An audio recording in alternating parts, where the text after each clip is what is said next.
ছাব্বিশের নির্বাচনের আগে কৃষ্ণগঞ্জ ব্লকে আবারও বিজেপিতে ভাঙন। বেশ কিছু বিজেপি কর্মী সমর্থক আজ তৃণমূলের পতাকা তুলে নিলেন হাতে। কৃষ্ণগঞ্জের ভাজনঘাট মোড়ে আইএনটিটিইউসির এক পথসভা ছিল এনআরসির বিরুদ্ধে।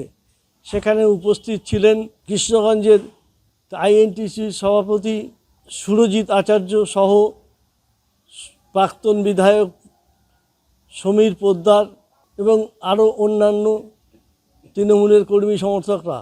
স্বভাবতই ২৬-এর নির্বাচনের আগে তাদের দলে যোগ দেওয়াতে তারা মনে করছেন তাদের শক্তি আরও বৃদ্ধি হলো কৃষ্ণগঞ্জ ব্লকে।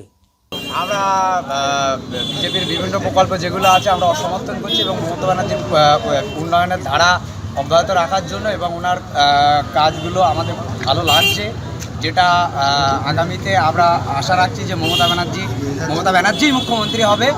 তার জন্য আমরা আবার নতুন করে তৃণমূলে ঘুরে এসেছি।